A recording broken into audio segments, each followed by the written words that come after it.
प्रावधान। अथ पर्वाणि स्वाध्याय प्रतिष्ठापन वेलायां श्री श्रुतभट्टी काय उत्सर्गम कुर्वे हम।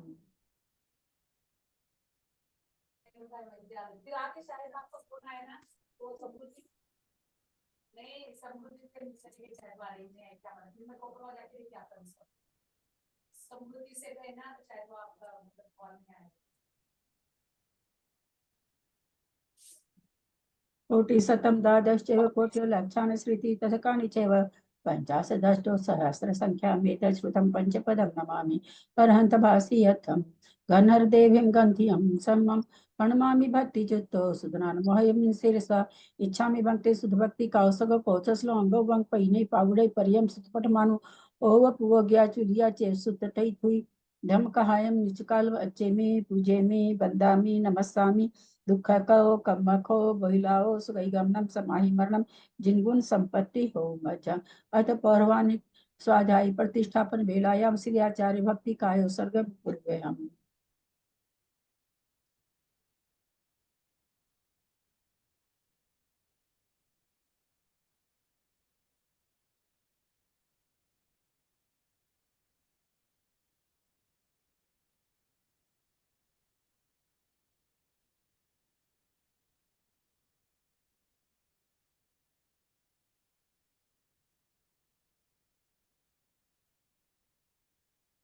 श्रुति जल्दी पारखेभ्यः स्वपरमक विभावना पटुमतिभ्यः सुचरित पुनिधिभ्यो नम गुरुभ्यः गुण गुरुभ्यः 36 गुण समगे पंचभियाचार करण संदृशे सीसानुगा कुशले धमारिये सदा वंदे गुरु भक्ति संजमय नय तरंती संसार सायरम घोरम छिन्नन्ति अटकमं जमन मरण पावन्ति ये नित्यं व्रत मंत्र होम निरता ध्यान अग्निहोत्र कुला सटकर्मा विरतास्तपो धना साधु क्रिया साधव शील प्रवर्ण गुण प्रहणाश्चंद्रार्कते ज्योतिका मोक्ष द्वार कपाट पाटन भटा प्रीणन्तु मां साधव गुरुपांतो नित्यं ज्ञान दर्शन नायका चारित्रानो गंभीरा मोक्ष मार्ग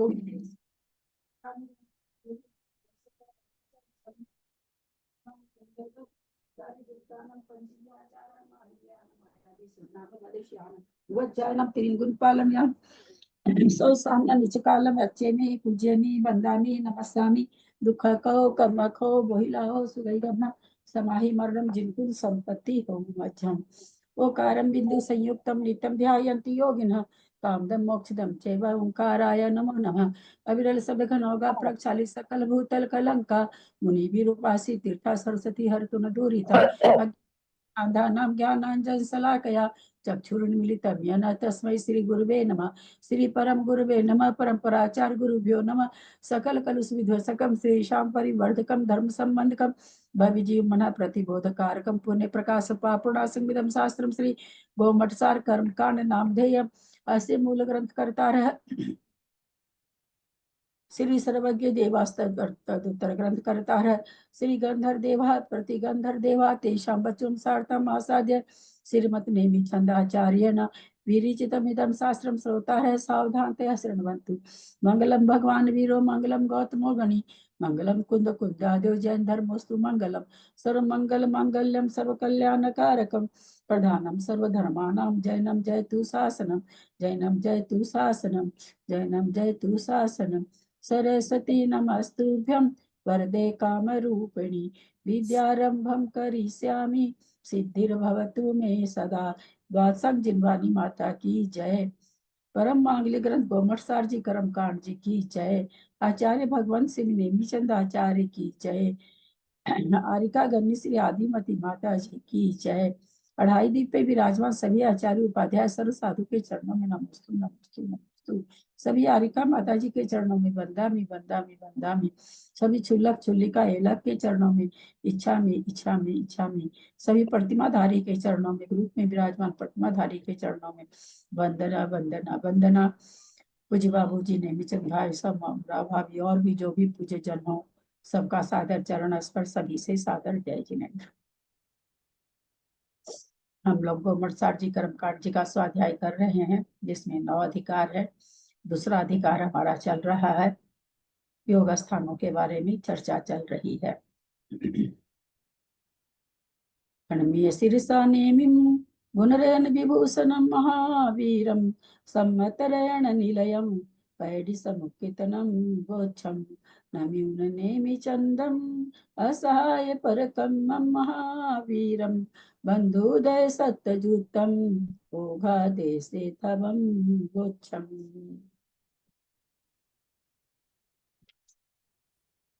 हमारा 258 नंबर गाथा का विशेषार्थ चल रहा है। सेडी संख्ये जदिमा जोग ठाना निहोंति सबानी तेहि मसंख्ये जगुणो पैडी नम संग हो सब हो। 212 नंबर पेज पर सेकंड पैरा से लेना है। आप लोग जेटी भाई साहब आप पढ़िए। अब एक परदेश अधिक, यहाँ से पढ़े। जेटी जेटी गंगवाल भाई साहब आप पढ़े, वाचना करें। हाँ, कहाँ से पढ़ना है दीदी? अब एक परदेश अधिक 212 नंबर पेज पर।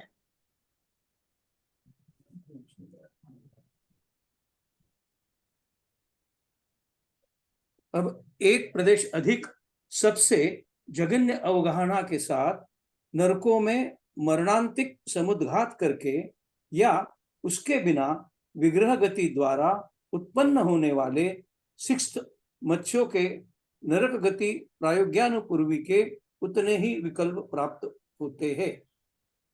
अधिक अवगाहना के अधिक मुख आकार प्राप्त नहीं होते, क्योंकि कारण रूप शक्ति में भेद होने से ही कार्य में भेद उत्पन्न होता है। समान शक्ति संख्या से युक्त एक कारण के होने पर कार्य के संख्या विषय भेद नहीं होता, क्योंकि ऐसा मानने में विरोध आता है।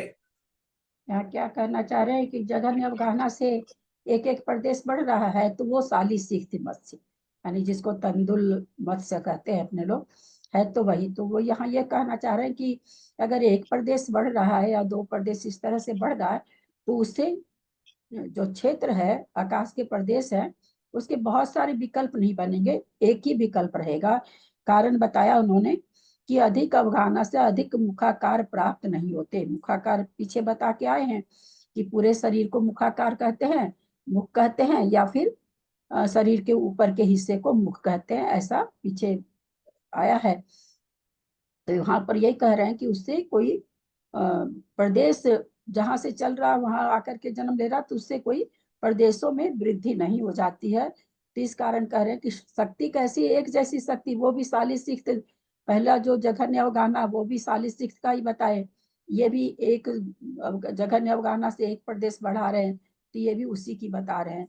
तो वही कहना चाह रहे हैं कि चूंकि कारण रूप शक्ति में भेद होने से ही कार्य में भेद उत्पन्न होता है। कारण रूप शक्ति अगर भेद को प्राप्त होती कि भाई और कोई जन्म रहा है, ऐसा कुछ कहीं और जाके जन्म रहा है, तो कहते हैं कि भेद होता विकल्प में। समान शक्ति से युक्त एक कारण के होने पर कार्य की संख्या विषयक भेद नहीं होता है, इसलिए कोई भेद नहीं पाया जाएगा, क्योंकि ऐसा मानने में विरोध आता है। चलिए आगे चलिए। इस प्रकार पृथक पृथक सर्व अवगाहना विकल्पों में नरक गति प्रायोग्यानुपूर्वी के सुचंगुल के असंख्यात वे भाग से गुणित राजू प्रतर प्रमाण विकल्प कहने चाहिए। वे इस प्रकार प्राप्त होते हैं। अवगाहना के सारे विकल्प कितने होंगे? नरगत्यानुपूर्वी के, तो ये कह रहे राजू प्रतर से सूच्यांगुल को के असंख्यात में भाग से गुना करेंगे तो नरक गति प्राज्ञानुपूर्वी के सारे विकल्प आ जाएंगे। कैसे प्राप्त होते बता रहे हैं। वे इस प्रकार प्राप्त होते हैं। ऐसा समझकर सिक्स्थ मत्स्य की अवगाहना को महामत्स्य की अवगाहना में से घटाकर जो शेष रहे, उसमें जघन्य अवगाहना के विकल्प की अपेक्षा एक मिलाने पर श्रेणी के असंख्यात भाग मात्र अवगाहना विकल्प होते हैं। ये वही नियम आ गया, अंते आदि शुद्धे, अंते आदि शुद्धे, है ना, रू बढ़ी दे बड़ी ही दे रूढ़ संजुता। वही चीज यहाँ कह रहे हैं, उत्कृष्ट अवगाहना से जघन्य निकाल दीजिए और उसमें एक मिला दीजिए, तो इतना अवगाहना के विकल्प कितने हो जाएंगे, इतने हो जाएंगे। वही चीज यहाँ कह रहे हैं, जो अपने बहुत पीछे से ये चीज आ रही है, अंत्य आदि शुद्धे, वही यहाँ पर फॉर्मूला लगाए हैं। जो कि संख्यात घनांगुलों में भी श्रेणी के असंख्यातवे भाग रूप संख्या का व्यवहार होता हुआ देखा जाता है। पुनः यदि एक अवगाहना के विकल्प की अपेक्षा नरक गति प्रायोग्यानुपूर्वी के विकल्प अंगुल के असंख्यातवे भाग से गुणित तिर्यक प्रतर प्रमाण प्राप्त होते हैं, तो संख्यात घनांगुल मात्र अवगाहना विकल्पों के कितने नरक गति प्रयोग्यानुपूर्वी विकल्प प्राप्त होंगे। इस प्रकार संख्यात घनांगुलों से सूचांगुल के असंख्यातवे भाग मात्र तिर्यक प्रतरों को गुणित करने पर जितने आकाश प्रदेश होते हैं, उतनी ही नरक गति प्रायोग्यानुपूर्वी की उत्तरोत्तर प्रकृतियां होती है। नरक गति अनुपूर्वी की उत्तरोत्तर प्रकृतियां एक एक प्रदेश से बढ़ाते हुए जब उत्कृष्ट प्रदेश तक जितने आकाश के प्रदेशों को ले रहा है, तो कह रहे हैं इतनी, क्योंकि अनुपूर्वी क्षेत्र में है ना, क्षेत्र में उदय में आती है, इसलिए यहाँ पर आकाश के प्रदेश को लेके बताया जा रहा है कि उतनी नरक गति प्राज्ञानुपूर्वी की उत्तरोत्तर प्रकृति हो जाएगी। यहाँ चल क्या रहा है, जो आया था उसमें कि योग स्थान से प्रकृति संग्रह ज्यादा है, असंख्यात गुणी है, तो वही यहाँ पर बता रहे हैं आज सारे इसमें कि प्रकृति संग्रह असंख्यात गुना कैसे बनता है, वो यहाँ पर विश्लेषण चल रहा है। इसी प्रकार तिर्यंचानुपूर्वी तिर्यंच क्षेत्र विपाकी है। सो तिर्यंच का क्षेत्र सर्वलोक है। नारकी, त्रस, स्थावर, तिर्यंच, कर्मभूमिया मनुष्य तथा सहस्त्रार स्वर्ग तक के देव तिर्यंच गति में उत्पन्न होते हैं। कौन कौन होते उत्पन्न, तो बोले नारकी होते हैं, त्रस होते हैं, स्थावर, त्रस और अस्थावर तिर्यंच। तिर्यंच में कौन कौन उत्पन्न होते हैं, तो नारकी होते हैं, सभी त्रस स्थावर तिर्यंच भी होते हैं, अस्थावर जीव भी होते हैं, त्रस तिर्यंच भी होते हैं। कर्म भूमि के मनुष्य भी तिर्यंच बनते हैं, और 12वें स्वर्ग तक के देव तिर्यंच गति में उत्पन्न होते हैं। 12वें स्वर्ग से ऊपर क्या वहां पर क्या है, प्रकृति का नाम याद है क्या, कौन सी 4 प्रकृतियों का बंद होता है सतार चतुष्टक, हमने बोल ही दिया, क्या कहते हैं, कौन सी 4 प्रकृति का बंद होता है, उसका क्या नाम है, त्रियंच गति, त्रियंचानुपूर्वी, उद्योत और त्रियंचायु। इसको कहते हैं, इसको क्या कहते हैं, सतार चतुष्क, है ना, क्योंकि सतार सहस्रार तक इसका बंद होता है, तो इसको सतार चतुष्क के नाम से जाना जाता है। बहुत अच्छा, चलिए।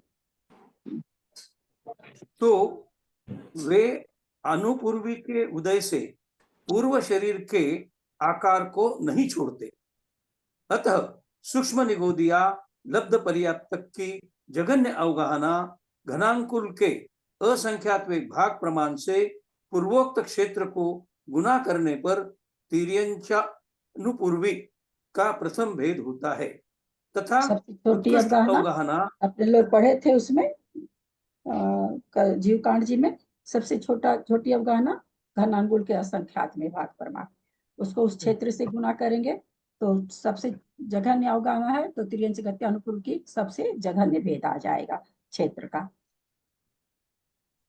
तथा उत्कृष्ट अवगाहना संख्यात घनांगुल प्रमाण है, उससे गुना करने पर अंत का भेद होता है।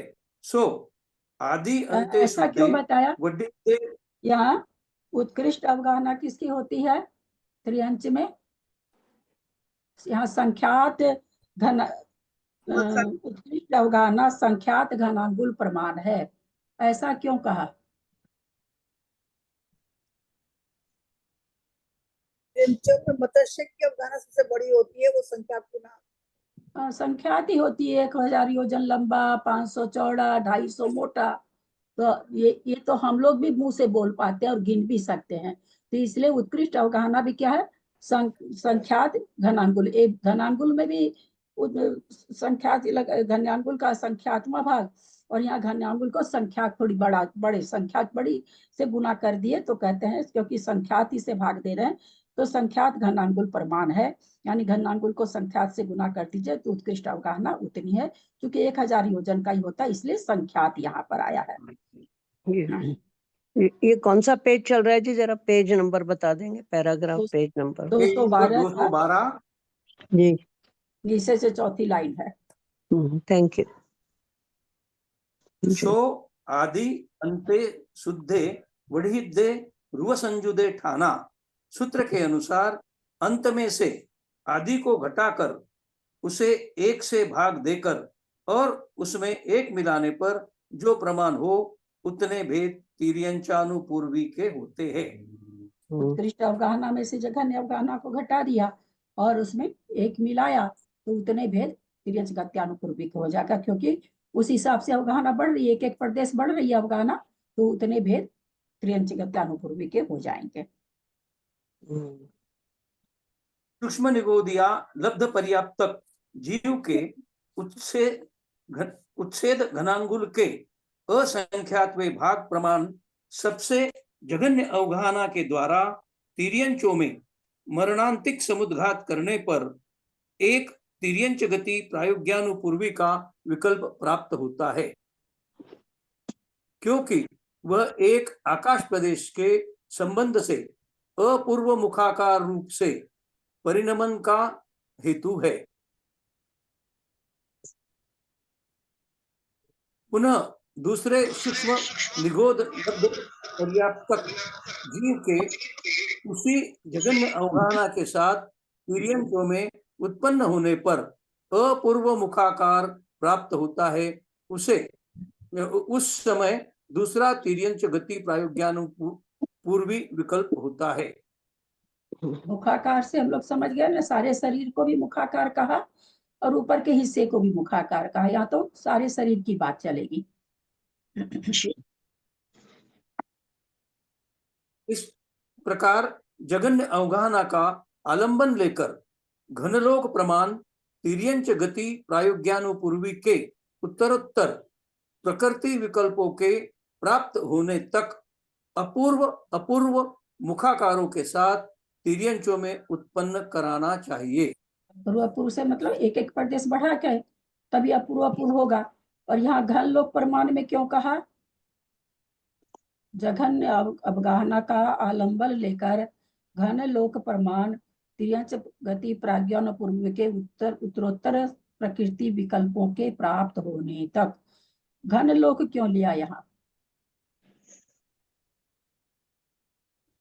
क्योंकि तिर्यंच पूरे घन लोक में होते नरक हैं। गति में क्या लिया था? नरक गति में पूरे क्या लिया लोक में है ना जीव, तिर्यंच जीव तो, हाँ तिर्यंच तो पूरे लोक में है ना। हाँ पूरे लोक में है। नरक में क्या लिया था? जगत प्रतर, है ना, ध्यान होगा ना, सब जगह जगत प्रतर आया था नरक में। तिर्यंच में क्या आ गया? घन लोक, क्योंकि तीनों लोक में और बात वाले वगैरह पूरा लोक में पाए जाते हैं, इसलिए यहाँ घन लोक ले लिया गया। कहीं भी जाके कोई जन्म ले सकता है। जो तीनों बात वाले हैं उसमें भी तिर्यंच गति के जीव है, बाकी कोई गति के जीव तो है नहीं, तिर्यंच गति के हैं, तो इसलिए यहाँ पर पूरा घन लोक आया है। चलिए आगे चलिए। जघन्य अवगाहना का आलंबन लेकर तिर्यंच गति प्रायोग्यानुपूर्वी के इतने ही विकल्प उपलब्ध होते हैं, क्योंकि इनसे अधिक मुखाकारों का प्राप्त होना यह संभव नहीं है। आदि शुद्ध है सबसे बड़ी अवगाहना से लेके जघन्य अवगाहना को घटा दिया तो बोले इससे ज्यादा मुखाकार मतलब शरीर किया मुखाकार, पूरे शरीर को भी कहा उन्होंने, यानी शरीर का आकार इससे ज्यादा प्राप्त नहीं होता है, इससे प्राप्त होना संभव नहीं है, तो उतने विकल्प यहाँ पर हो जाएंगे तिर्यंच गत्यानुपूर्वी के। मान प्रकृति तो तिर्यंच गत्यानुपूर्वी एक हुई, पर विकल्प कितने ज्यादा हो गए वही यहाँ पर बता रहे हैं। सूक्ष्म निगोद लब्ध पर्याप्तकों के सबसे जघन्य अवगाहना के साथ तिर्यंचों में उत्पन्न होने पर नूतन मुखाकार उत्कृष्ट रूप से यदि बहुत होते हैं तो वे घनलोक प्रमाण होते हैं। इतना सुंदर बात कहा। सूक्ष्म निगोद लब्ध पर्याप्तक जीव है, सूक्ष्म जीव है, ये कहाँ हो सकता है पैदा? सूक्ष्म जीव की क्या क्या परिभाषा देंगे, 2-3 विशेषता बताइए तो। ये कहाँ पैदा हो सकते हैं, किस तरह से पैदा हो सकते हैं, किस तरह से रह सकते हैं, बताएं। एक के अंदर एक रह सकता पकड़ है। में आएगा, है ना, क्योंकि सब्जेक्ट तो बहुत कठिन है। थोड़ा थोड़ा अपन इस चीज को खुलासा करेंगे, थोड़ा थोड़ा हम लोग को पकड़ में आ जाएगा। सूक्ष्म निगोदिया जीव बिना आधार के रहते, ये सबसे पहली शर्त अपन लोग को याद रखना पड़ेगा। तभी हम समझ पाएंगे कि वो तीनों लोक में पाए जाते हैं। ये सबसे पहली शर्त, सूक्ष्म निगोद जीव तीनों लोक में पाए जाते हैं। तीनों लोक में पाए जाने का मतलब वो बिना आधार के रहते हैं। तो यहाँ पर क्या कह रहे हैं कि नया नया सूक्ष्म निगोदिया जीव का एक प्रदेश बढ़ा, 2 प्रदेश बढ़ा, इस तरह से नूतन नूतन जो उत्कृष्ट रूप से बहुत होते, तो कितने हो जाएंगे भाई? घन लोक में जितना पाया जाएगा उतना ही तो सूक्ष्म निगोदिया जीव पूरे 343 घन राजू में उत्पन्न हो सकते हैं। तो अधिक से अधिक विकल्प कितने पाए जाएंगे? 343 घन राजू में जितने आकाश के प्रदेश उतने पाए जाएंगे। वही चीज यहाँ पर कह रहे हैं कि इतने जघन्य अवगाहना से लेकर के और सूक्ष्म निगोदिया घन लोक में जितने हैं इतने उनके उसके विकल्प पाए जाएंगे। पुनः एक प्रदेश अधिक सर्व जघन्य अवगाहना के आश्रय से भी घनलोक प्रमाण ही तिर्यंच गति प्रायोग्यानुपूर्वी नाम कर्म के विकल्प होते हैं। अब सूक्ष्म निगोदिया जीव का एक ही तो घनांगुल का असंख्यात्मा भाग है ना, घनांगुल का असंख्यात्मा भाग, जहाँ असंख्यात आ जाता है वहाँ कितने भेद हो जाते हैं? असंख्यात भेद हो जाते हैं। तो सबसे कम अवगाहना वाला, फिर उससे एक प्रदेश, लेकिन कहला क्या रहा अभी भी? सूक्ष्म निगोदिया लब्ध पर्याप्तक जीव। तो वही यहाँ कह रहे हैं कि घन लोक में जितना है त्रियंच गति प्राज्ञानुपूरी नामकरण के उतने विकल्प हो जाते हैं सर्व जघन अवगाहना के आश्रय से भी। यानी छोटी सी अवगाहना लेकर के भी जन्म रहा है तो पूरा लोक उसका जन्म स्थान है, त्रियंच गत्यानुपूरी उदय आने का स्थान है। तो इतना नामकरण के त्रियंच गत्यानुपूर्वी के अधिक निकालना है तो इतने विकल्प हो जाते हैं। इसी प्रकार 2 प्रदेश अधिक जघन्य अवगाहना से महामत्स्य की उत्कृष्ट अवगाहना पर्यंत इन सर्व अवगाहनाओं संबंधी पृथक पृथक घनलोक प्रमाण तिर्यंच गति प्रायोग्यानुपूर्वी के विकल्प उत्पन्न करने चाहिए। जघन्य अवगाहना तो हो गया घन लोक प्रमाण, लेकिन अब जो त्रसजीव में जो आ जा रहा है, त्रसजीव तो पूरे घन लोक में पाया नहीं जाएगा, वो तो केवल त्रस नाली में पाया जाएगा, क्योंकि बिना आधार के वो उत्पन्न हो नहीं सकता है। तो वो त्रियंच गत्यानुपूर्वी उतने ही क्षेत्र में उदय में आएगी। तो वही यहाँ कहना चाह रहे कि इस तरह से आप विकल्प लगा लें और इस तरह से देखा जाए तो त्रियंच गत्यानुपूर्वी के विकल्प इतने हो जाएंगे। जघन्य प्रदेश से एक प्रदेश बढ़ते बढ़ते सूक्ष्म का भेद सारा खत्म हुआ, फिर बादर निगोद चालू हो जाएगा, फिर त्रस आ जाएगा, त्रस में 2 इंद्री 3 इंद्री 4 इंद्री की जघन्य अवगाहना से लेकर के उत्कृष्ट अवगाहना तक के सारे विकल्प आ जाएंगे। तो तिर्यंच गत्यानुपूर्वी के इतने विकल्प हो जाएंगे। या 2 प्रदेश अधिक क्यों लिया दीदी? 1 प्रदेश अधिक क्यों नहीं लिया? इस प्रकार 2 प्रदेश अधिक जघन्य अवगाहना। इसी प्रकार 2 प्रदेश अधिक जघन्य अवगाहना से महामत्स्य की उत्कृष्ट अवगाहना पर्यंत इन सर्व विकल्प कहाँ उत्पन्न हुआ? एक प्रदेश बढ़ेगा, एक प्रदेश के बाद दूसरा प्रदेश बढ़ रहा, तभी विकल्प उत्पन्न होगा ना। विकल्प उत्पन्न कराने के लिए तो 2 प्रदेश के बाद ही चलेगा ना। एक प्रदेश जघन्य अवगाहना में एक प्रदेश, वहां वो विकल्प 2 प्रदेश बढ़ा तब एक विकल्प उत्पन्न हुआ, ऐसा यहाँ पर लग रहा है मुझे। अब सूक्ष्म निगोद लब्ध पर्याप्तक की सबसे जघन्य अवगाहना को महामत्स्य की अवगाहना में से घटाकर जो शेष रहे उसमें 1 अंक मिलाकर श्रेणी के असंख्यातवें भाग प्रमाण से घनलोक को गुणित करने पर जितने आकाश प्रदेश होते हैं उतनी ही तिर्यंच गत्यानुपूर्वी नाम कर्म की उत्तरोत्तर प्रकृतियां होती है। वहां तो जगत प्रतर से मल्टीप्लाई किए थे नरक में, और यहाँ पर घन लोक से पूरा उनकी अवगाहना, उत्कृष्ट अवगाहना में से जगत ने निकाल दिया। वृद्धि एक एक प्रदेश की हो रही है, एक उसमें मिला दिया। तो इस तरह से कहते हैं जितने आकाश प्रदेश होंगे गुणित करने पर घन लोक को गुणित करने पर उतनी ही त्रियंच गत्यानुपूर्वी का उदय उत्तरोत्तर प्रकृति होगी। मनुष्य गत्यानुपूर्वी मनुष्य क्षेत्र विपाकी है। मनुष्य क्षेत्र मनुष्यों के पर्याप्त अपर्याप्त पंचेंद्रियपना होने से उनकी उत्पत्ति के योग्य 45 लाख योजन प्रमाण गोल विष्कंभ से गुणित त्रसनाली एक राजू प्रतर प्रमाण है। यहाँ क्या कहना चाह रहे हैं कि जो मनुष्य क्षेत्र वो कैसा है, जम्बूद्वीप गोल है, फिर उसके बाद वाला भी गोल है, फिर उसके बाद वाला भी गोल है। यद्यपि एक राजू चौड़ा, एक राजू लंबा, 7 राजू गहरा है मध्य लोक, लेकिन तो वो तो कैसा है, वर्गाकार है। लेकिन यहाँ पर क्या करें, मनुष्य लोक कैसा है, 45 लाख योजन प्रमाण गोल विष्कंभ का है। उससे गुणा करके फिर क्या करें, त्रसनाली, चूंकि यहाँ घन लोक नहीं आएगा, क्योंकि मनुष्य क्षेत्र कितना है, जगत प्रतर में ही है, 1 राजू चौड़ा और 13 राजू से कुछ कम लंबा, तो 2.5 दीपी है, सॉरी, मनुष्य के लिए 2.5 दीपी है, 1 राजू चौड़ा और 2.5 दीप, क्या कहते हैं, 2.5 दीप मतलब 45 लाख योजन, 45 लाख योजन गोल। तो क्या कह रहे हैं, गुणित त्रसनाली का 1 राजू प्रतर प्रमाण है। मानुषोत्तर से बाहर चारों कोनों में मनुष्यों की उत्पत्ति न होने से चौकोर क्षेत्र नहीं कहा है। आदि की 6 पृथ्वियों के नारकी, त्रस, स्थावर, कर्म भूमिया, त्रियंच और मनुष्य तथा देव मनुष्यों में उत्पन्न होते हैं। क्या कह रहे हैं, मनुष्य कहाँ कहाँ जाता है, तो आदि की 6 पृथ्वियों के नारकी। 7वें नरक का नारकी क्यों नहीं लिए? नरक का नारकी तो तेज जाता है ना, मनुष्य जाता नहीं। 7वें नरक का नारकी मनुष्य बनता ही नहीं। यहाँ पर मनुष्य में कौन कौन उत्पन्न होता है वो बात बता रहे हैं। तो कह रहे हैं 6 नरक के नारकी, कोई भी त्रस जीव है वो भी जन्मेगा, अस्थावर जीव भी जन्मेगा। सभी अस्थावर जीव मनुष्य में जन्म ले सकते हैं क्या? 5 प्रकार के अस्थावर जीव, 5 तरह के हैं अस्थावर जीव, पृथ्वी, जल, काई, अग्नि। नहीं ले सकते हैं, नहीं, दो नहीं सकते। दो नहीं, हाँ, अग्नि और वायु नहीं लेंगे।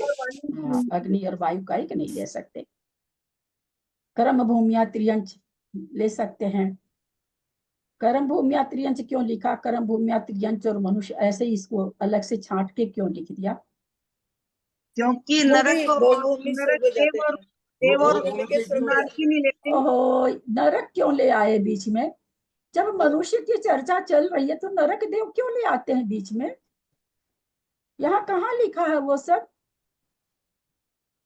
यहाँ क्यों लिखा है कर्म भूमिया त्रियंच और मनुष्य? भोग भूमि की वजह से। भोग भूमि ये उत्तर हुआ। भोग भूमि के मनुष्य और त्रियंच बनते मनुष्य हैं। में उत्पन्न नहीं होते, इसलिए यहाँ पर मनुष्य और त्रियंच के आगे कर्म भूमि लगा दिया कि ऐसे नहीं समझ ले हम लोग कि भोग भूमि के भी उत्पन्न होते हैं, इसलिए कर्म भूमि लगा दिया। बहुत अच्छा उत्तर। तथा देव और देव, मनुष्य में उत्पन्न देव तो सर्वार्थ सिद्धि तक के देव भी उत्पन्न होते हैं, तो उसमें कोई विशेषण लगाने की जरूरत नहीं पड़ी। त्रियंच नहीं उत्पन्न होते, इसलिए त्रियंच गत्यानुपूर्वी जब बता रहे थे वहां पर क्या लगा दिया था? क्या लगा दिया था? घन लोक। हाँ, अभी त्रियंच गत्यानुपूर्वी हम लोगों ने पढ़ी है, उसमें देव के आगे एक विशेषण लगा दिया था। क्यों लगा दिया था? यहाँ नहीं लगाया। वो 12 स्वर तक के जे देव ही हाँ, वहां त्रियंच बनते, सहस्त्रार आगे स्वर्ग के नहीं लगा बनते। दिया था। क्यों लगाया? क्योंकि उसके ऊपर के देव त्रियंच नहीं बनते। यहाँ कुछ भी विशेषण नहीं दिया देव में, क्योंकि सभी देव मनुष्य बनते ही हैं, बन ही सकते हैं, मनुष्यों में उत्पन्न होते हैं। अब देखिए, वे मनुष्यानुपूर्वी के उदय से अपना पूर्व आकार नहीं छोड़ते। ये जितने जीव आकर के जन्म ले रहे हैं मनुष्य में, कहते हैं वे अपना आकार नहीं छोड़ते। अतः जघन्य अवगाहना घनांकुल के असंख्यात्मक भाग से पूर्वोक्त क्षेत्र को गुणा करने पर पहला, कुछ बोल रहे हैं क्या? पहला भेद और उत्कृष्ट अवगाहना संख्यात आंगुल से गुना करने पर अंतिम भेद होता है। अतः आदि अंत्य शुद्धे सूत्र के अनुसार अंत में से आदि को घटाकर एक का भाग देकर एक जोड़ने पर जो प्रमाण हो उतने भेद मनुष्य गत्यानुपूर्वी के हैं। जघन्य घनांगुल से लेकर के, क्योंकि जघन्य अवगाहना इसकी भी होती है अपर्याप्त, जो मनुष्य होते हैं उनकी जगह लब्ध पर्याप्तक जो जघन्य अवगाहना बताई गई है घनांगुल के असंख्यात में भाग लब्ध पर्याप्तक की बताई गई है। लब्ध पर्याप्तक कौन कौन हो सकते हैं, किस किस गति के जीव हो सकते हैं? लब्ध मनुष्य और पर्याप्तक तिर्यंच। मनुष्य और तिर्यंच। देव का तो मनुष्य और अपर्याप्त तिर्यंच अवस्था को। होती नहीं, नारकी के भी अपर्याप्त अवस्था नहीं होती। तो जघन्य अवगाहना दोनों में घट गई घनांगुल के असंख्यात में भाग प्रमाण। वहां से लेके मनुष्य की जितनी भी उत्कृष्ट अवगाहना है तो वही सूत्र चल रहा है, अंत्यादेश सुधे उत्कृष्ट में से जघन्य घटा के एक की वृद्धि और एक जोड़ दीजिए तो इतने विकल्प पाए जाएंगे। तो इतने विकल्प पाए जाएंगे तो उतनी ही मनुष्य गत्यानुपूर्वी प्रकृति के विकल्प होंगे। अब पढ़िए भाई साहब नीचे उत्सेधानुकूल से पढ़िए। उत्सेधानांगुल के असंख्यातवे भाग प्रमाण सबसे जघन्य अवगाहना के द्वारा सूक्ष्म निगोद लब्ध पर्याप्तक जीव विग्रह गति से मनुष्य में उत्पन्न हुआ। यह मनुष्य यहाँ गति विग्रह गति क्यों प्रायोग्यानुपूर्वी लगा का रहे हैं? यहाँ विग्रह गति क्यों लगा रहे हैं? ऊपर भी आई थी विग्रह गति, वही पूछना था मुझे, मैं भूल गई पूछना। तो इनको विग्रह गति क्या लगाने की जरूरत आ गई? ऋजुगति में तो होगा नहीं, ऋजुगति में तो अनुपूर्वी है नहीं ना। नहीं बनता। हाँ हाँ, पहली बात तो ऋजु गति में अनुपूर्वी का उदय नहीं, और किस कारण से विग्रह गति? मोड़े की वजह से, हाँ 3 मोड़े की वजह से लगाई हाँ, गई। 3 मोड़े की वजह से, क्योंकि सबसे जघन्य अवगाहना तीसरे मोड़े में होती है। तो तीसरे मोड़े के लिए इनको विग्रह गति मोड़े वाली गति करनी ही पड़ेगी, क्योंकि जघन्य अवगाहना बताना है। जघन्य अवगाहना ऋजु गति में नहीं पाई जाती है ना, मोड़े वाली गति में पाई जाती। बहुत अच्छा उत्तर, चलिए बहुत अच्छा लग रहा है, लोग उत्तर दे रहे हैं। तो हाँ चलिए भाई साहब। यह मनुष्य गति प्रायोग्यानुपूर्वी का एक विकल्प प्राप्त होता है। सबसे पहला विकल्प हो गया, जघन्य अवगाहना तीसरे समय में पाई जाती है, तो सबसे पहले जो नरक मनुष्य गत्यानुपूर्वी का पहला विकल्प वो हो गया चालू वहां से। हाँ चलिए। पुनः दूसरे सूक्ष्म निगोद लब्ध पर्याप्त जीव के जघन्य अवगाहना के साथ विग्रह गति से मनुष्य में उत्पन्न होने पर दूसरा मनुष्य गति प्रायोग्यानुपूर्वी का विकल्प होता है। ठीक है, कोई दूसरा जीव पुनः तीसरे जन्म ले रहा तो दूसरा विकल्प हो गया। पुनः तीसरा, हाँ चलिए। पुनः तीसरे सूक्ष्म निगोद लब्ध पर्याप्तक जीव के जघन्य अवगाहना सहित अलब्ध पूर्व मुखाकार के द्वारा मनुष्यों में उत्पन्न होने पर मनुष्य गति प्रायोग्यानुपूर्वी का तीसरा विकल्प होता है, क्योंकि अन्यथा अपूर्व मुखाकार की उत्पत्ति होने में विरोध आता है।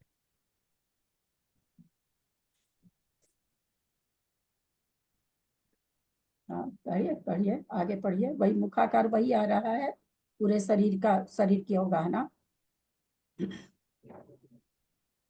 यदि कहो कि कार्य भेद के कारण में भेद मानना असिद्ध है तो यह कहना ठीक नहीं है, क्योंकि इस प्रकार कारण के बिना ही कार्य की उत्पत्ति का प्रसंग प्राप्त होता है।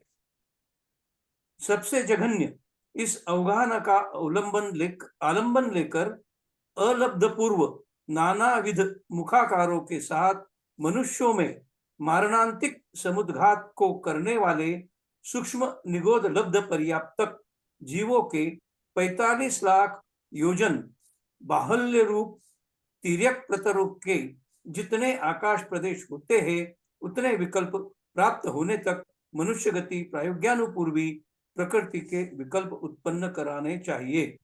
यहाँ जघन्य अवगाहना का आलंबन सूक्ष्म निगोद लब्ध पर्याप्तक जीव बाहुल्य कितना है? 45 लाख योजन। इतने में कहते हैं उत्पन्न होता, तो इतने विकल्प जितने आकाश के प्रदेश उतने विकल्प हो जाते हैं मनुष्य गति प्रायोग्यानुपूर्वी के। यहाँ जघन्य अवगाहना का आलंबन लेकर मनुष्य गति प्रायोज्ञानुपूर्वी के इतने ही विकल्प उपलब्ध होते हैं।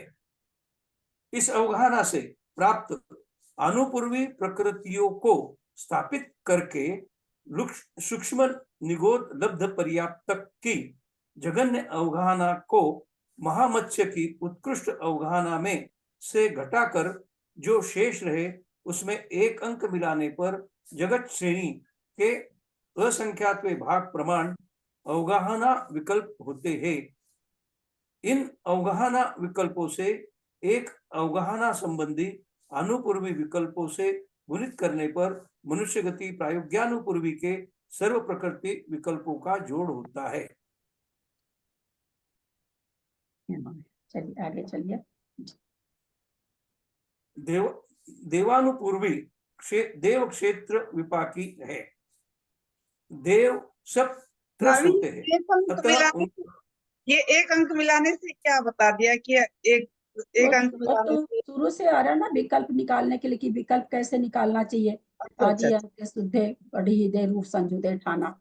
कोई चीज का विकल्प कल भी जैसे कहते हैं एक से आपके पास 1 2 3 4 5 6 7 8 9 10 नोट है एक एक एक। मान लीजिए तो छोटी संख्या तो आप बोल दोगे 10 है, बड़ी संख्या तो नहीं बोल पाओगे। तो कोई पूछे भाई हमारे पास 1 का नोट है फिर 10 नंबर का नोट है तो कितने नोट हैं, तो क्या कह रहे हैं अंते आदि शुद्धे, अंत में से आदि को घटा दो, 10 में से 1 घटा दिया।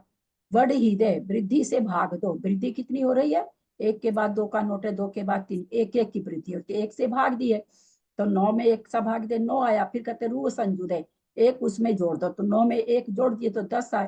तो आपके पास 10 नोट है ना। ये विकल्प निकालने का सूत्र है। अंत्य आदि शुद्धे रू बढ़ी वृद्धि वृद्धि दे रू संजू दे ठाना। वृद्धि से भाग दे करके 1 जोड़ दो तो सारे विकल्प आ जाएंगे। तो वही विकल्प के लिए यहाँ पर बता रहे हैं बार बार। देवानुपूर्वी देव क्षेत्र विपाकी है। देव सब त्रस होते हैं, अतः उनका क्षेत्र विवक्षित ज्योतिर्लोक के अंत पर्यंत 900 योजन से त्रस नाली के प्रतर क्षेत्र का गुना करने पर जो प्रमाण हो उतना जानना। शेष देवों का उत्पत्ति क्षेत्र थोड़ा है, इससे बाकी उसकी सबका विवक्षा थोड़ा है। यहाँ नहीं की। ज्योतिष देवों का क्षेत्र ज्यादा है क्योंकि सुमेरु पर्वत से 1100 योजन जाना जा करके वो लोग चारों बगल घूम रहे हैं वहां पर। तो इनका बाकी का तो क्या है जैसे जैसे विमान बने हुए हैं उतना ही है। तो बाकी का थोड़ा है क्षेत्र, ये बता रहे हैं देवों की उत्पत्ति क्षेत्र थोड़ा है, इसलिए उसकी विवक्षा यहाँ नहीं की। जो थोड़ा है वो बहुत में शामिल हो जाएगा, इसलिए उनकी यहाँ पर विवक्षा नहीं की जा रही है। ज्योतिष देवों की मुख्यता से ही यहाँ पर विवक्षा करेंगे। ज्योतिष देवों की ही मुख्यता से कथन किया है। पंचेंद्रिय पर्याप्त तिर्यंच और मनुष्य ही देवों में जन्म लेते हैं। देवगति में गमन करते समय पंचेंद्रिय पर्याप्त त्रियंच मनुष्य ही देवों में जन्म लेते हैं। पंचेंद्रिय पर्याप्त में संगी जुड़ेगा कि नहीं जुड़ेगा त्रियंच में? मनुष्य तो संगी ही होते हैं। पंचेंद्रिय त्रियंच असंगी जीव देवों में उत्पन्न हो सकते हैं कि नहीं? हो सकते हैं, ये हो सकते हैं। हाँ हो सकते हैं जी असंगी भवनवासी में भवनत्रिक में हो जाएंगे, भवनत्रिक में हो जाएंगे। इसलिए यहाँ पर संगी नहीं लगाया है ना। संग भाई मनुष्य तो संगी होता ही है, उसमें कहना क्या है। तो यहाँ पर इसीलिए यहाँ पर इन्होंने संगी बोल के विशेषता नहीं दी क्योंकि असंगी त्रियंच और बात किसकी चल रही है? भवनत्रिक की चल रही है, खास करके ज्योतिष देवों की चल रही है। तो ज्योतिष देवों में भवनत्रिक में असंगी पंचेंद्रिय जीव भी जन्म ले सकते हैं, इसलिए यहाँ पर खाली पर्याप्त त्रियंच लगा दिया। चलिए देवगति में गमन करते समय देवायु और देवगति के उदय के साथ देवानुपूर्वी के उदय से पूर्व आकार का नाश न होने से उनकी जघन्य अवगाहना संख्यात घनांगुल से उक्त क्षेत्र को गुना करने पर प्रथम भेद होता है। उत्कृष्ट अवगाहना भी संख्यात घनांगुल प्रमाण है, उससे गुना करने पर अंतिम भेद होता है। सो आदि अंते शुद्धे सूत्र के अनुसार अंत में से आदि को घटाकर एक का भाग देकर एक मिलाने पर जो प्रमाण हो उतने भेद देवगत्यानुपूर्वी के जानना। सबसे कम भेद किसके आ रहे हैं? देवगत्यानुपूर्वी के सबसे कम भेद आ रहे हैं, नारकी से भी कम आ रहे हैं। चलिए आगे चलिए। उच्छेद घनांगुल के संख्यात व भाग मात्र सर्वजघन्य अवगाहना के द्वारा देवगति को जाने वाले सिक्स्थ मत्स्य के एक देवगति प्रायोग्यानुपूर्वी का विकल्प प्राप्त होता है। सिक्स्थ मत्स्य देवगति में नहीं जाएगा ना? पंचेंद्रीय संगी होता है या सिक्स्थ मत्स्य यहाँ पर क्या कहें उसको, पर्याप्तक के लिए वो समूर्छन जीव, तो समूर्छन त्रियंच भी जा तो सकता है। हाँ जाता है, स्वर्ग तो जाता है पंचेंद्रीय त्रियंच है अपन ने तो कल ये देखा था कि सिक्स्थ सभी। मत्स्य सिर्फ नरक में जाते हैं। हाँ नहीं, सिक्स सातवें नरक में अगर कोई जाता है तो वो ऐसे तो मनुष्य भी जाता ही है। सिक्स मतलब वो उसके लिए आया जो परिणाम करता है, क्या कहते हैं उसको, तंदुल मत्स्य है ना, साली मत्स्य से आया था, साली मत्स्य। तो वो सातवें नरक में परिणाम के, पर ये जो बड़े बड़े त्रियंच घड़ियाल वगैरह होते हैं, जो मत्स्य वगैरह होते हैं, सभी थोड़ी सातवें नरक जाते होंगे, परिणाम तो सबके अलग अलग है ना, तो वो देवगति में भी जा ही सकते हैं। अच्छा। उत्सित घनांगुल के देवगति संख्यात में भी में जा भाग सकते हैं मात्र। मत्स्य है भाभी, हाँ। मत्स्य देवगति में भी जा सकते हैं, इसका मतलब ये हुआ। हाँ पंचेंद्रीय संगीत त्रियंच सभी सभी के परिणाम थोड़ी खराब होते, जिनके होते होंगे वो नरक में जाएगा। ऐसे तो फिर जितने भी ब्रज वृषभ नाराज सहनन वाले जीव हैं, सबको सातवें नरक जाना चाहिए, तो ऐसा थोड़ी, पर जाते हैं तो नहीं, ब्रज नहीं, वृषभ नाराज सहनन ये वाले नहीं ही होगा। जाएंगे, ये लगाना। तो उसी तरह से सालिसिक मत से अगर जा सकता कहाँ तक, सातवें, पर सभी थोड़ी जाएगा। परिणाम तो सबके अलग अलग होते हैं ना, हर जीव के एक जैसा परिणाम नहीं होता है। उसी को यहाँ पर देवगति भी भेज रहे हैं, उसी मत्स्य को। भाभी जैसे ये तंदुल है, किसका नियम से है कि सातवें नरक में जाएगा, तो ये कोई इसका चर्म सदी भी है? नहीं नहीं, नियम से कहने का मतलब जो उस तरह का, अब सालिसिक मस्त है जो, जिसको तंदुल मत्स्य अपने लोग कहते हैं, सबके परिणाम खराब हो कोई जरूरी थोड़ी है, लेकिन जो वैसा परिणाम करता है वो फिर वो नियम से सातवें, चूंकि सातवें नरक में जाएगा, ऐसा नहीं, बनेगा कथन। नहीं मेरे सातवें कहने, थोड़ी। मैंने इसलिए पूछा कि इसका क्या चर्म शरीर ही होता है, वृष नाराज सेनन होता है इसको, जो ये सातवें नरक जाता है? तो ब्रज वृषभ नाराज सरहन आज तक आपने प्राप्त नहीं किया है क्या? किया है कि नहीं आज तक आपने? जब से संसार है, जब से संसार, सबसे जीव, तो इतने दिनों से आप जीव हैं, आपने आज तक ब्रज वृषभ नाराज सहनन प्राप्त नहीं किया है? अनंतों बार किया है। अच्छा तो ब्रज वृषभ नाराज सहनन हो से मोक्ष चला जाता है क्या? अच्छा। नहीं जा सकता है ना, जाएगा तो वही जाएगा, ये कथन है।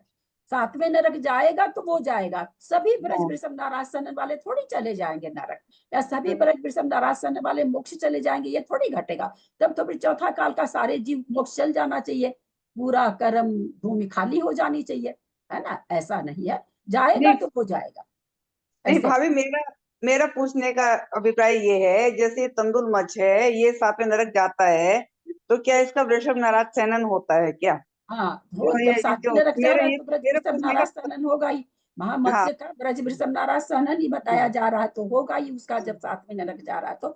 पर सभी चले जाएं ये जरूरी थोड़ी है। उसी मत्स्य नहीं, को कहाँ भेज रहे हैं? जगह नवगाना वाले को हाँ देवगति भेज रहे हैं, हाँ, क्योंकि मेरा अभिप्राय ये था पूछने का। प्रियंश देवगति में जाता है, हाँ, देवगति भेज रहे हैं। पुनः उसी सर्व जगन्य अवगाहना के द्वारा अलब्ध पूर्व मुखाकार के साथ देवगति को जाने वाले सिक्स मत्स्य के देवगति प्रायोगानी पूर्वी का दूसरा विकल्प प्राप्त होता है। मुख का अर्थ शरीर है, उसका आकार संस्थान है, ऐसा यहाँ ग्रहण करना चाहिए। इस विषय में एक श्लोक भी कहा है। अभी यहाँ पर मुखमर्धम देवगति में जाता तो है, पर ये नियम है कि वो भवंतरिक में ही जाएगा, ऊपर के स्वर्गों में नहीं जाएगा। जो सालिसिक्त मत्स्य है वो देवगति में जाता तो है, परंतु भवंतरिक से आगे नहीं जा पाता है। कोई सोचे ऊपर के वैमानिक देव बन जाए, वैमानिक देव नहीं बनता है वो। मुखमर्धम शरीरस्य सर्वं वा मुखमुच्यते तत्रापि नासिका श्रेष्ठा नासिका यश्च चक्षुषी। अर्थ, शरीर के अधोभाग को मुख कहते हैं अथवा पूरा शरीर ही मुख कहलाता है। उसमें भी नासिका श्रेष्ठ है और नासिका से भी दोनों आंखें श्रेष्ठ है।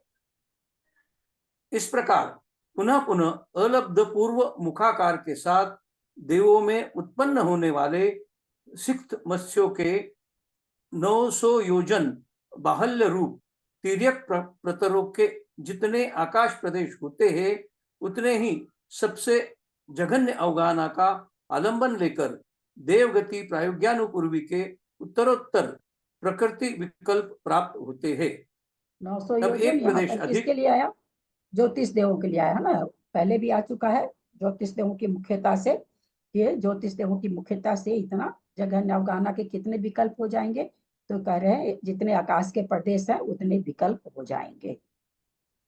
एक मिनट दीदी, मैं पूछ रही थी इसमें जिसको अर्थ दिया हुआ शरीर के अधोभाग से है कि आधे भाग को है? नहीं, अधोभाग मुख नहीं कहलाता कभी भी, अधिक है ना। तिलोई हाँ, वही पन्नति तो। जब कभी पढ़ेंगे तो जो हाँ। नीचे नरक का है, घटते घटते ऊपर एक राजू हो जाता है ना। सातवां नरक चौड़ाई 7 राजू है, फिर घटता है ना, चौड़ाई घटती जा रही है। ऊंचाई तो 1 राजू, चौड़ाई घटती जा रही, तो कहा क्या जाता है कि नरक का मुख 1 राजू है, भूमि 7 राजू है ना। तो मुख का मतलब ऊपर।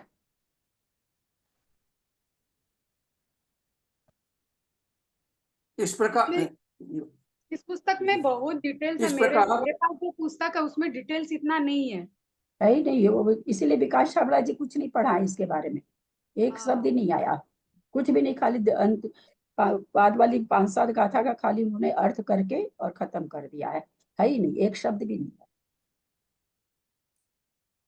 इस प्रकार 2 प्रदेश अधिक सर्वजघन्य अवगाहना से सबसे उत्कृष्ट महामत्स्य की अवगाहना तक ले जाना चाहिए। अब यदि एक अवगाहना विकल्प के 900 योजन बाहल्य रूप तिर्यक प्रतर प्रमाण देवगति प्रायोग्यानुपूर्वी विकल्प प्राप्त होते हैं तो संख्यात घनांगुल मात्र अवगाहना विकल्पों के कितने देवगति प्रायोग्यानुपूर्वी विकल्प प्राप्त होंगे? इस जघन्य अवगाहना प्रकार तो समस्त घनांगुल के संख्यात में असंख्यात में भाग प्रमाण है, उत्कृष्ट संख्यात घनांगुल है। तो भाई जघन्य में इतना आकाश के प्रदेश आ रहे हैं तो उत्कृष्ट जो है यहाँ पर चुकी जमाना पड़ेगा। पहले वाला तो अंत्य आदि शुद्ध है और इसमें क्या है, चुकी जमाना पड़ेगा कि भाई इतने में इतने आकाश के प्रदेश आ रहे हैं तो इतने में कितने आकाश के प्रदेश आएंगे, तो उतना वो विकल्प हो जाएगा। इस प्रकार समस्त अवगाहना विकल्पों से 900 योजन बाहल्य रूप तिर्यक प्रतरों को गुणित करने पर देवगति प्रायोग्यानुपूर्वी नामक प्रकृति के सर्व उत्तरोत्तर प्रकृति विकल्प प्राप्त होते हैं। अनुपूर्वी के इन उत्तरोत्तर भेदों को पूर्वोक्त ज्ञानावरण के उत्तरोत्तर भेदों में मिलाने से प्रकृति संग्रह होता है। शेष प्रकृतियों के उत्तरोत्तर भेदों का उपदेश प्राप्त नहीं है। यह प्रकृति संग्रह रचना के अनुसार किया है। बहुश्रुतों को इससे शुद्ध कर लेना चाहिए। ज्ञान का बता ये दिए। 200 अवगाहना को लिखे। अब यदि एक अवगाहना विकल्प के 200 1000 योजना क्या लिखेगी? एक अवगाहना ये अपने क्या बोल रहे देखिए ना, बाबू जी? इस प्रकार जो 2 प्रदेश अधिक सर्वजघन्य अवगाहना से सबसे उत्कृष्ट महामत्स्य अवगाहना, तो अब यदि एक अवगाहना विकल्प के 900 योजन लिखते हैं, 1000 योजन क्यों नहीं लिखे? 900 योजन ले रहे, 1100 योजन क्यों नहीं ले रहे हैं, ये कहना चाह रहे हैं, ये कहना चाह रहे हैं क्या? 1000 चाहिए ना, 1000 योजन का होता है ना वो। नहीं, 1000 योजन का होता है ना। 1100 योजन दूरी से मुझे पूरा उनका याद नहीं है, लेकिन इतना खाली याद है कि सुमेरु पर्वत से 1100 योजन दूर होकर के वे परिक्रमा कहते हैं, वो 1100 योजन याद है। और सारे सारे ज्योतिष देव शायद 900 योजन में है बाबूजी, जहां तक मुझे ध्यान है। 1100 योजन तो सुमेरु पर्वत से 1100 योजन दूर रह करके परिक्रमा करते हैं। फैले हुए कितने योजन में नीचे से ऊपर तक, तो वो 900 योजन है। सारे ग्रह फिर जितने से हैं, बोलो, एक बार फिर से बोलो, एक बार फिर से बोलो। सुमेरु पर्वत से 1100 योजन दूर रह करके परिक्रमा करते हैं। हाँ, है कितना है कहाँ तक, तो 900 योजन में। जहां से शुरू होते हैं ज्योतिष देव, वहां से लेकर के कितने योजन तक है, तो 900 योजन तक है। अच्छा अच्छा, ओ, इसलिए यहाँ अच्छा पर 900 योजन किया जा रहा है। ठीक। आगे कह रहे हैं और प्रकृति संग्रह नहीं है, तो अनुपूर्वी और ज्ञानावरण का दिए, तो बोले इन दो प्रकृतियों में इतने उत्तरोत्तर भेद हो गए। आगे आप कह रहे हैं कि भेद प्राप्त नहीं है, इसी तरह से समझ लेना चाहिए। यानी प्रकृति संग्रह कितनी हो गई, असंख्यात हो गई। अनंत होनी चाहिए कि नहीं, क्यों नहीं होनी चाहिए, इतनी बार बार नहीं, असंख्यात बार। असंख्यात इसलिए होगी क्योंकि आकाश के प्रदेश से संख्यात असंख्यात आकाश के प्रदेशों से प्रकृति संग्रह का कोई लेना देना नहीं है। प्रकृति संग्रह अलग है। आकाश, यहाँ आकाश प्रदेश से तुलना थोड़ी, आकाश प्रदेश की तुलना तो गत्यानुपूर्वी है, इसलिए की जा रही है ना। बाकी प्रकृति के लिए आकाश प्रदेश से कुछ नहीं लेना देना है। हम बताए थे अनंत क्यों नहीं लिया जा रहा है, विकल्प अनंत क्यों नहीं लिया जा रहा। अनंत तो होते ही नहीं ना, विकल्प हो ही नहीं सकते, नहीं तो फिर खीरेंगे कब तक। प्रदेश उनके जरूर सक्षय अनंत होते हैं, पर विकल्प अनंत नहीं होंगे, असंख्यात ही होंगे। चलिए आगे की गाथा लेते हैं। ते हिम संख्यज गुना हृदयवशेषा हवन्ति पैडी बंध बंध जवसान ठा बंध जवसान ततो असंख्य गुणा ते हिम संख्यज गुणा हृदयवशेषा हवन्ति पैडी बंध जवसान ठाना तंतो तत्तो असंख्य गुणा। गाथा का उच्चारण करिए। चलो अनीता करो, कलकत्ता अनीता। करती हूँ। ते हिम असंख्य गुणा हृदि अवशेषा हवन्ति पैदीनम् हृदि बन्धज्जवसाना ठाणा तत्तो असंख्य गुणा। अब क्या करें, तेहिम उससे, किससे, प्रकृति संग्रह से, असंख्यज गुना असंख्यात गुना, हृदि स्थिति, अवशेषा अवशेषा हवंती पैडीनम, जितनी भी अवशेष प्रकृति हैं, हमने आपने बताई, जो ऊपर आपको हमने कह रहे हैं आचार्य बताए हैं कि हमने प्रकृति संग्रह, बोला सारी प्रकृति संग्रह से हवंती पैडीनम, प्रकृतियां होती है, प्रकृतियों की स्थिति, अवशेषा हवंती पैडीना, अवशेष जो प्रकृति बच गई, पैडीना माने प्रकृति बची, हवंती माने होता, उन सभी प्रकृतियों से कहते जो शेष बच गई वो भी, स्थिति माने स्थिति, असंख्यज गुना, स्थिति असंख्यात गुणी होती है। यानी सबसे कम स्तोक योग स्थान, योग स्थान से अधिक प्रकृति संग्रह, प्रकृति संग्रह से अधिक स्थिति भेद। फिर क्या कहते हैं, ठीदी बंध झवसान ठाना, स्थिति बंध के अध्यवसाय स्थान, ठीदी बंध झवसान ठाना, स्थिति बंध के अध्यवसाय स्थान, तत्तो मान उससे, असंख्य गुणा, यहाँ पर इसके बाद वाला अनुभाग नाम नहीं दिया है, यानी उससे ज्यादा असंख्यात गुना अनुभाग बंध स्थान होंगे। उन विकल्प प्रकृति विकल्पों से स्थिति बंध के भेद असंख्यात गुणे हैं, तथा स्थिति भेदों से असंख्यात गुणे स्थिति बंध अध्यवसाय स्थान जानना। जिन परिणाम, अच्छा उसी का खाली आया, अनुभाग नहीं आया है। स्थिति तो असंख्यात गुण है, स्थिति को बांधने वाले परिणाम उससे भी असंख्यात गुण हैं, ऐसा बता रहे हैं। जिन परिणामों से स्थिति बंध हो, उन परिणामों को स्थिति बंध अध्यवसाय स्थान कहते हैं। क्या कह रहे हैं, सबसे कम तो हुआ योग स्थान, फिर हमने देखा प्रकृति संग्रह। प्रकृति संग्रह से असंख्यात गुना क्या है, स्थिति बंध के अध्यवसाय, स्थिति बंध के स्थान है। स्थिति बंध से असंख्यात गुना क्या है, स्थिति बंध के अध्यवसाय स्थान है। इसका क्या मतलब निकला, स्थिति बंधने के परिणाम के हाँ, नहीं, आपने पूछा या बता रहे थे? वो के हम परिणाम यहाँ हम पूछ रहे हैं, स्थिति बंध उससे संख्यात गुनी है प्रकृति संग्रह से, स्थिति बंध के परिणाम स्थान कितने, उससे भी असंख्यात गुने हैं। तो इससे क्या निकला, जीवों के अध्यवसान परिणाम, हाँ जीवों के अध्यवसान परिणाम। एक तरीका कहाँ जीव वगैरह घसा घुसा देते हैं, इसका क्या मतलब समझे आप लोग। कि स्थिति बंद थोड़ी है, तो स्थिति बंद के जो अध्यवसाय स्थान है वो असंख्यात गुणे हैं। हाँ तो इससे स्थिति बंद रिजल्ट थोड़े क्या, है, हाँ इससे रिजल्ट क्या स्थिति निकला, इन स्थिति के परिणाम हम लोग के स्थिति इतनी सी परिणाम तर्कना नहीं लगाएंगे तो मुश्किल होगी। यानी एक हमारे स्थिति को बांधने के हमारे लिए जो परिणाम है, बहुत सारे परिणाम है, बहुत सारे परिणाम से एक ही तरह की स्थिति बनेगी, क्योंकि स्थिति 100 है और परिणाम 1000 है, तो इसका मतलब 10 परिणाम से एक तरह की स्थिति बनेगी, है ना। यह क्या कह रहे हैं, स्थिति बंध तो कम है भाई, 70 कोड़ा कोड़ी सागर है ना, कम एक अंतर्मुख से लेकर 70 कोड़ा कोड़ी सागर, इसके बीच की स्थिति आएगी एक एक समय बढ़ते हुए। पर कह रहे हैं उसको बांधने के परिणाम कितने हैं, वो उससे असंख्यात गुने हैं, यानी असंख्यात परिणाम से एक प्रकार की स्थिति बंधेगी। असंख्यातों जीव, अनंतानंत जीव है गोदिया लेकर के, असंख्यात जीव एक तरह के परिणाम कर रहे हैं।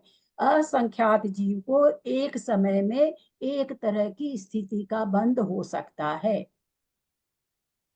ना, क्योंकि परिणामों की संख्या ज्यादा है, तो इसका मतलब बहुत सारे परिणाम से एक ही स्थिति का बंध होता है। जहां तक उसका रेशियो चलेगा वहां तक तो एक ही स्थिति का बंध होता है, ऐसा यहाँ पर कह रहे हैं। एक एक प्रकृति के स्थिति भेद में जघन स्थिति को उत्कृष्ट स्थिति में से घटाकर उसमें एक समय का भाग देकर और एक मिलाने पर जघन स्थिति से एक एक समय बढ़ते हुए उत्कृष्ट स्थिति पर्यंत संख्यात पल्य प्रमाण पाए जाते हैं। यहाँ संख्यात पल्य प्रमाण क्यों कहे, तो स्थिति तो सागर में है, क्या है उसकी 70 कोड़ा कोड़ी सागर,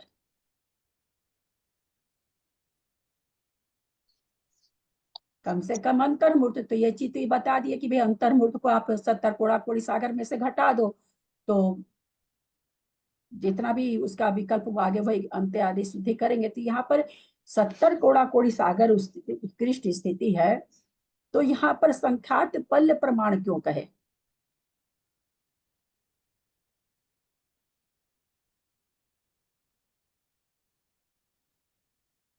क्योंकि 70 कोड़ा कोड़ी भी संख्यात पल्य है। 70 कोड़ा कोड़ी को क्या करेंगे, 10 कोड़ा कोड़ी का एक पल्य, तो 70 कोड़ा कोड़ी के कितने पल्य, तो संख्यात ही पल्य तो होंगे ना, असंख्यात थोड़ी होंगे। वही चीज कह रहे हैं, उत्कृष्ट स्थिति पर्यंत संख्यात पल्य प्रमाण पाए जाते हैं। सो एक प्रकृति के स्थिति भेद संख्यात पल्य प्रमाण होते हैं। कितने भेद होंगे, संख्यात पल्य प्रमाण, क्योंकि संख्यात पल्य प्रमाण उत्कृष्ट स्थिति है, तो भाई जघन्य से उत्कृष्ट तक जितनी स्थिति है उतने भेद पाए जाएंगे। तो पूर्वोक्त सर्व उत्तरोत्तर प्रकृति भेदों के स्थिति संबंधी भेद कितने होते हैं। इस प्रकार त्रैराशिक द्वारा प्रकृति विकल्प के प्रमाण से संख्यात पल्य गुणे स्थिति के भेद होते हैं। एक कर्म की स्थिति के कितने भेद हो गए, संख्यात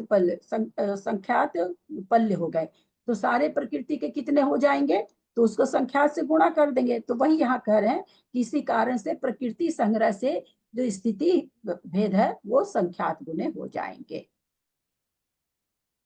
संख्यात पल्य गुणे स्थिति के भेद हो जाते हैं।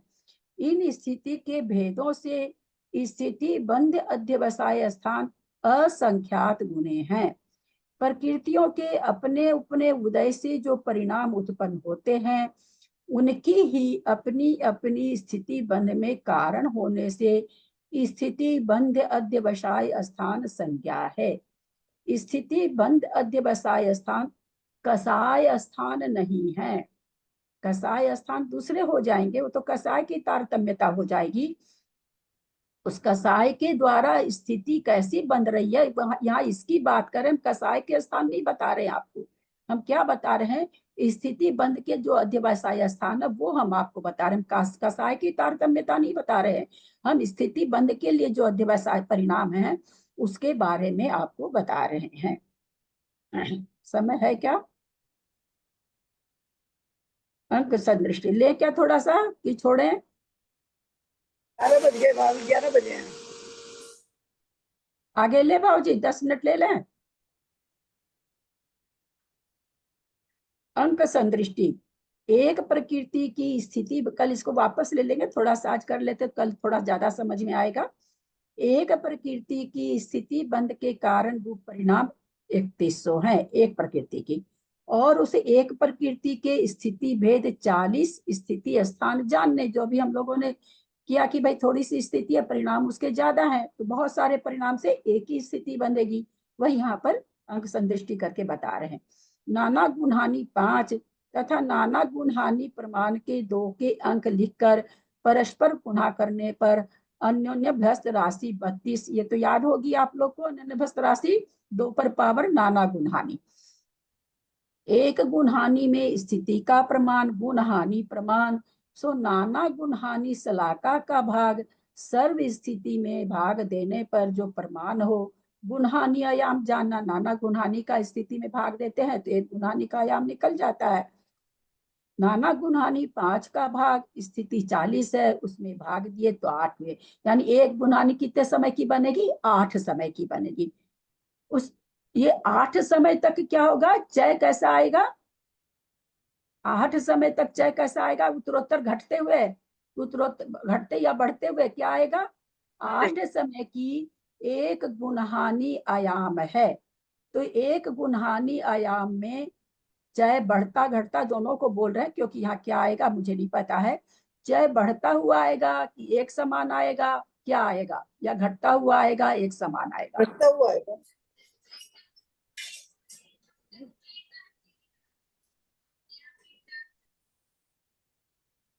इतना सा भी याद नहीं बढ़ता हुआ रखे। आएगा, हाँ, बढ़ता हुआ आएगा। बढ़ता घटता तो एक ही चीज है कविता जी, हमने पहले ही कह दी कि बढ़ता घटता से यहाँ नहीं है। अच्छा, एक एक गुणहानि आयाम में चय घटता है या बढ़ता है? कितनी बार गुणहानि समझाई गई? 16-16 के चय से आ रहा, जहां जाकर के निषेक आधे हो जाते तो दूसरी गुणहानि चालू हो जाती, फिर वहां 8-8 चय आता है, फिर जहां निषेक आधे होते हैं तीसरी गुणहानि चालू हो जाती, वहां चय 4 हो जाता है। एक गुणहानि आयाम का मतलब फिर क्या हुआ? एक गुणहानि आयाम का मतलब यही तो है कि चय बराबर है, घटे या बढ़े उससे कोई लेना देना नहीं है। चय का प्रमाण जहां तक एक जैसा रहता है वही तो एक गुणहानि आयाम है, वही तो 8 समय की गुणहानि है। घटता या बढ़ता होने से तो नाना गुणहानि हो गई, क्योंकि दूसरी गुणहानि में चय घट रहा है या बढ़ रहा, कोई चीज भी हो सकता है, जैसी जहां पर प्रकरण चलेगा वैसा होगा। तो यही समान है। ये मतलब ये अपना जो ये इतना मोटा गणित 4-5 चीजें, चय घटना बढ़ना निषेक 6300 निषेक लेकर के, ये तो हम समझते हैं अपने यहाँ कम से कम 10-20 बार पढ़ाई हो चुकी, फिर भी क्यों गड़बड़ा जाते हैं? गुणहानि आयाम क्यों नहीं समझ पाते हैं कि एक गुणहानि का आयाम में चय थोड़ी घटता है या चय थोड़ी बढ़ता है, दोनों चीज लेके चल रहे हैं। चय समान को तो एक गुणहानि कहा, जहां तक चय एक जैसा है उतने समय को एक गुणहानि आयाम कहा। घटने से तो नाना गुणहानि बन जाएगी, दूसरा आयाम चालू हो जाएगा, है ना? चलिए, यानी यहाँ 8 समय तक एक चय चलेगा, बढ़े या घटे एक तरह का चय चलेगा। सो एक गुणहानि आयाम जानना, इसका दुगुना करने पर 2 गुणहानि, यहाँ वृद्धि की बात चल रही है तो यहाँ दुगुना करा जा रहा है। इसका दुगुना करने पर 2 गुणहानि का प्रमाण होता है।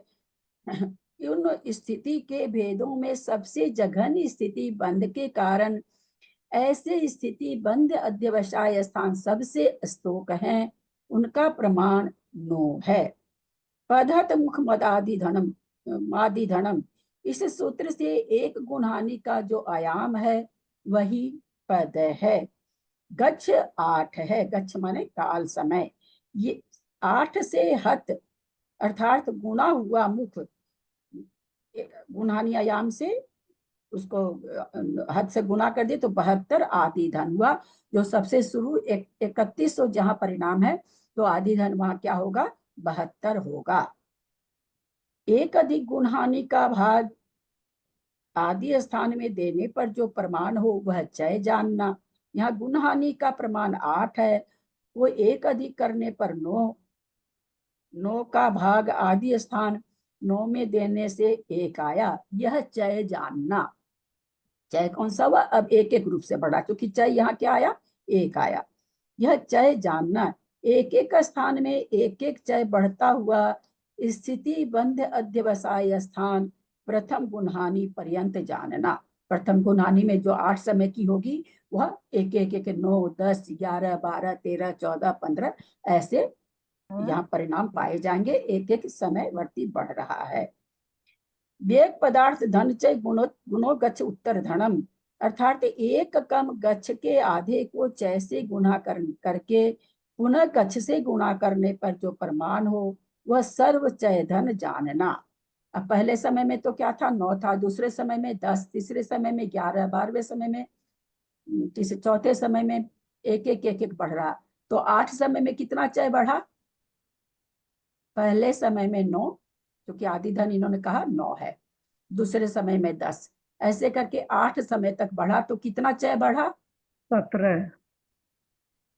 कितना चय बढ़ा, 18 हो गया ना, हाँ 2 और 8 18 हो गया ना, एक एक बढ़ता रहा, 10 में 11, 11 से 12, फिर 12 में फिर 3, चय कितना बढ़ा, आपके पास 10 रुपया है, बाबूजी के पास 11 रुपया है, जेठी भाई के साथ क्या नाम है 112 है, अनीता के पास 13 है, नेमीचंद भाई साहब के पास 14 है, कविता जी के पास 15 है, राजकुमारी जी के पास 16 है, सुमिति जी के पास 17 है, और भी हो गए क्या 8, 4, 5, 6, 7, 8, नहीं सुमति जी नहीं आएंगी, राजकुमारी तक, तो कितना चय बढ़ा, 8 बढ़ा, कैसे 8 बढ़ा, सबने एक एक को बढ़ा इतना ना। हल्का उदाहरण देने पर इतना गलत उत्तर, आप में बढ़ोतरी है क्या, आपका जो 9 है उसमें बढ़ोतरी है क्या चय की, 9 तो आदि धन है ना, हाँ, बढ़ोतरी कहाँ हुई, दूसरे पद से हुई ना चालू। अच्छा दूसरे से 7 हो गया। कितनी बार ये सब चीजें बताई जा चुकी है पर हम लोग नहीं बता पाते। ये बढ़ोतरी बात एक समझ में नहीं आई। आदि धन में थोड़ी बढ़ोतरी है, अंत में से आदि का घटा दिया और उसके बाद ये में वो फार्मूला दूसरा है, वो यहाँ सब जगह सब फार्मूला नहीं लगता है त्रिशला जी, है ना, क्योंकि 8 समय तक है, पहले समय बढ़ोतरी है नहीं तो 7 समय तक बढ़ोतरी हुई, अब 7 समय तक जो बढ़ोतरी हो रही है वो एक एक हो रही है, तो 7 चय हुआ, 7 चय बढ़ा, एक गुणहानि में पहली गुणहानि में चय कितना बढ़ रहा, 7 बढ़ रहा है। तो एक मिनट चले, एक कम गच्छ के आधे को चय से गुणा करने पर पुनः गच्छ से गुणा करने पर जो प्रमाण हो वो सर्व चय धन जानना। देखिए यहाँ आ गया, यहाँ गच्छ आप लोग को प्रमाण मिल जाता है, नहीं तो आप लोग सोचते होंगे कि पता नहीं गलत सलत क्या पढ़ाती हैं। यहाँ गच्छ 8 में से एक कम करने पर 7 है ना, 7 यहाँ पर चय आया, इसका आधा 3.5, चय के प्रमाण 1 से, चय का प्रमाण 1 है, उससे गुणा करने पर 3.5 ही रहे, इसको गच्छ के प्रमाण 8 से गुणा करने पर 28 हुए, सो चय धन जानना। और आदि धन और उत्तर धन चय धन, आदि धन उत्तर धन चय धन, इन दोनों को मिलाने पर प्रथम गुणहानि का सर्व द्रव्य होता है। आदि धन 72 और उत्तर धन 28, आदि धन 72 आया था ऊपर, 72 में से घट घट के जो हो रहा, तो उत्तर धन 28, दोनों को जोड़ने पर 100 हुआ, यह प्रथम गुणहानि का सर्वद्रव्य जानना। कितना द्रव्य, प्रथम 8 समय का आदि धन को 9 आदि धन है तो 8 समय में 72 हुआ सारा आदि धन में, और फिर उसमें क्या मिला देंगे, चय मिला देंगे, तो चय और आदि धन को मिला लेंगे तो कितना ये सारा क्या हो जाएगा, प्रथम गुणहानि का सर्वद्रव्य हो जाएगा। गुणहानि प्रति दूना दूना द्रव्य है, तो दूसरे समय का 200, 400, 800, 1600। यह दूना क्रम एक कम नाना गुणहानि के प्रमाण बार होता है। अंतर स्थानों में अन्योन्य भस्त राशि के आधे प्रमाण से आदि को गुणा करें जो प्रमाण आवे, वह अंतम गुणहानि का प्रमाण जानना। एक कम नाना गुणहानि प्रमाण होता है। एक कम नाना गुणहानि क्यों लिखा? प्रथम गुणहानि में तो कोई ये नहीं हो रहा ना, प्रथम गुणहानि में तो दूना है नहीं, दूसरी गुणहानि से दूना हो रहा है, फिर उसकी तीसरी गुणहानि में और दूना, चौथी गुणहानि में और दूना, पांचवी गुणहानि में और दूना। पहले में तो 100 का 100, उसमें तो कोई बढ़ोतरी हो नहीं रही प्रथम वाले में। तो इस तरह से कहते हैं कि एक कम नाना गुणहानि प्रमाण होता है। यह दूना कितनी बार होता है? तो नाना गुणहानि 5 है, और दूना कितनी बार हो रहा है? 4 बार हो रहा है। वो यहाँ बता रहे हैं नाना गुणहानि ऊपर बता क्या है कि 5 है, तो बोला भाई दूना कितनी बार हुआ? तो एक कम नाना गुणहानि यानी 4 बार हुआ। जैसे 200, 400, 800, 1600 4 बार हुआ।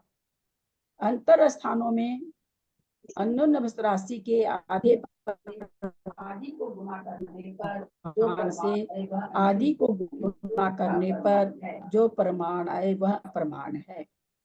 समय हो गया होगा, समय हो गया, बस इतना रहने देते हैं। थोड़ा सा ये आप लोग को याद कर लेना चाहिए, नाना गुणहानि आया बता पाते हैं तो मोटी चीज है, तो बहुत मोटी चीज है होता, लेकिन जय नाम अन्योन्य भस्त राशि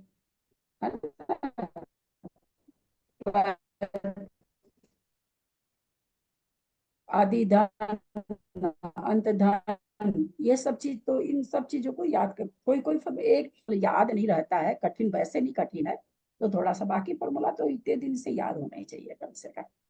चलिए इतना ही रहने देते हैं, कल आगे लेते हैं। चाहे मया प्रमादादि किंचनोक्तम तन्मे क्षमित्वा विदधातु देवी सरस्वती केवल बोधलब्धिं बोधि समाधि परिणाम शुद्धि स्वात्मोपलब्धि शिव सौख्य सिद्धि चिंतामणिं चिंतित वस्तुदानि त्वं बंधमानस्य ममास्तु देवी।